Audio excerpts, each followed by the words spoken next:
Bonjour et bienvenue à cette courte capsule de formation qui a pour but de vous montrer comment utiliser le compte de messagerie instantanée Hangout à l'intérieur de Gmail. Tout d'abord, la première étape à vous assurer sera que votre chat soit bel et bien activé.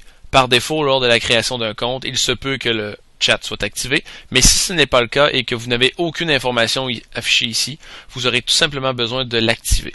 Alors pour ce faire, vous aurez besoin de cliquer sur l'onglet ici pour vous mener vers vos paramètres.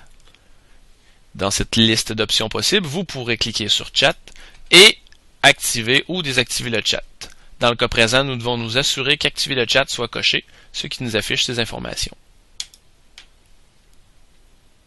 Vous allez constater qu'à votre gauche, vous aurez la liste de vos contacts présents.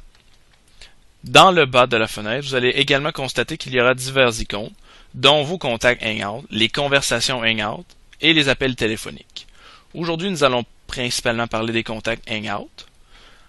Alors, mettons-nous en situation, advenant le cas que vous voulez parler avec un de vos professeurs pour un stage ou que vous voulez parler en visioconférence avec un membre de votre famille, mais que cette personne ne figure pas dans votre liste de contacts, vous pouvez aller la rechercher en recherchant son nom et prénom, et si vous connaissez l'adresse courriel exacte, cela améliorera grandement vos chances de trouver.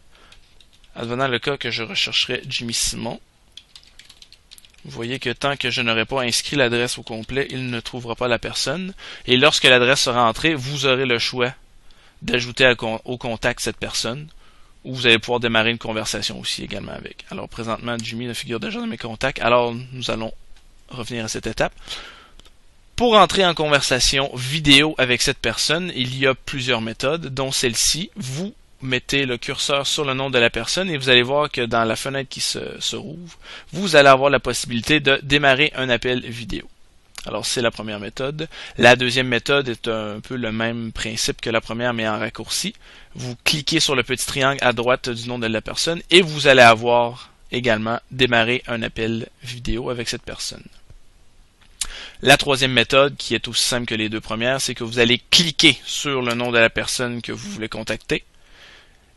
Automatiquement, vous aurez la messagerie instantanée qui va ouvrir, donc vous pouvez communiquer à l'aide de messages sous forme de chat, et vous pouvez également cliquer pour aller rejoindre l'appel vidéo. Bien sûr, pour pouvoir faire une conférence, visioconférence comme on l'appelle, vous devez avoir à votre disposition une webcam, et à noter que les webcams de nos jours sont souvent dotés de microphones intégrés, donc vous n'avez pas besoin d'avoir un casque pour parler en plus de votre webcam. Alors nous allons rejoindre la conversation vidéo pour vous montrer comment procéder.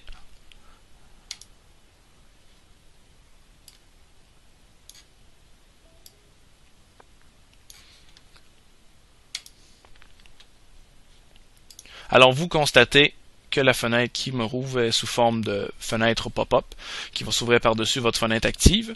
Donc vous allez avoir les items que vous voyez dans le haut. La personne que vous voyez ici, c'est mon participant, qui en fond c'est la webcam de la personne avec qui nous participons. Alors pour vous faire un bref résumé des outils qui s'offrent à vous, advenant le cas que vous voulez être plusieurs personnes à l'intérieur de votre conversation, vous pouvez inviter des utilisateurs soit par leur adresse courriel ou vous pouvez partager également le lien permanent qui va permettre tout simplement aux personnes de rejoindre votre conversation sans avoir à suivre toutes les étapes que nous venons de faire ensemble. Vous avez le micro que vous pouvez désactiver. Il s'agit de votre micro. Alors si vous cliquez à l'intérieur de celui-ci, le micro sera inactif pour la personne qui sera de l'autre côté pour vous entendre. Alors pour le réactiver, bien sûr, il ne faut pas que la case soit cochée en rouge. Il s'agit de la même chose pour la caméra. Vous avez également une possibilité d'ajouter la consommation de la bande passante, advenant le cas que vous êtes dans un endroit où vous avez moins de Wi-Fi ou que vous êtes limité. Par défaut, vous pouvez le laisser en automatique. Cela fera un réglage automatique de la qualité à utiliser pour votre conversation. Ensuite de ça, vous avez divers paramètres qui vous permettent simplement d'identifier quelle est votre caméra, votre webcam utilisée, le micro par défaut qui va être utilisé. Donc vous avez plusieurs possibilités dans le cas que vous ayez plus d'un micro. Et vous avez les haut-parleurs également que vous pouvez changer. Si vous avez un casque d'écoute, si vous avez des caisses de son, vous pouvez sélectionner ça aussi. Vous pouvez tester le son pour savoir si tout fonctionne et enregistrer. Et pour clôturer l'appel, vous pouvez cliquer sur quitter l'appel, ce qui fermera cette fenêtre. Également, outil intéressant, bien sûr, est le chat qui est intégré à l'intérieur de votre conversation webcam. Alors vous pouvez, comme vous pouvez le constater, communiquer avec la personne. Alors en plus de voir la personne, vous pouvez communiquer directement par message texte, advenant le cas que vous ayez des problèmes avec le son. Ceci vous offre la possibilité de lancer des démarches à distance à l'aide de texte pour pouvoir régler vos problèmes. Vous voyez également que dans le bas à droite, vous avez votre webcam qui s'affiche. Donc, si vous voulez, advenant le cas, voir votre webcam au lieu de voir l'autre personne, vous avez la possibilité. Mais c'est plus intéressant de voir la personne avec qui vous vous adressez. Possibilité qu'il y a que vous ayez des problèmes de connexion. Chose qu'il faut absolument vérifier, lorsque cette fenêtre va s'ouvrir la première fois, il se peut que vous ayez divers petits onglets qui s'affichent. Alors je porterai votre attention sur les deux suivantes. Alors si vous voyez ceci apparaître en plein milieu de votre fenêtre, ce n'est pas un virus, ce n'est pas quelque chose qu'il faut éviter. C'est tout simplement les paramètres de flash qui vont vous demander l'autorisation d'utiliser soit votre webcam ou votre microphone, dépendant de l'appareil que vous utilisez. Alors, dans ce cas-là, vous devez cliquer sur autoriser, vous pouvez le mémoriser et ensuite vous allez pouvoir fermer. Ce qui va faire en sorte que vous n'aurez pas à répéter la tâche à chaque fois et cela va éviter les problèmes que vous ayez de ne pas voir votre webcam ou que la personne ne vous entend pas. Et l'autre chose qui peut arriver, c'est que dans le haut de votre fenêtre, il peut s'afficher une petite bande ici qui vous permet de refuser ou d'autoriser l'utilisation de l'appareil photo, vidéo ou de votre microphone. Vous devez également cliquer sur autoriser pour vous permettre d'avoir tous les accès à la plateforme Hangout sur les appels. Donc maintenant, je vais vous présenter une autre possibilité qui ferait en sorte que vous n'êtes pas capable de contacter les personnes que vous voulez, avec qui vous voulez discuter. Chose que vous devez vérifier, sous votre nom, vous allez avoir le petit triangle qui vous permet d'accéder à un certain menu.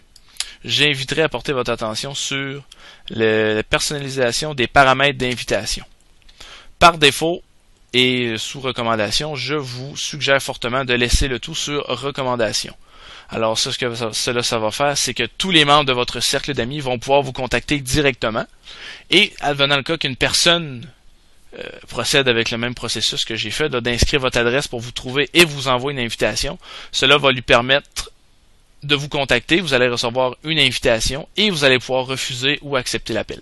Parce que si vous la mettez sur personnalisé, il se peut très bien que tous les autres ne peuvent pas vous contacter, soit affichés, donc vous n'aurez aucune possibilité de communiquer avec d'autres personnes. Alors vous laissez ça sur recommandation et cela devrait régler vos problèmes.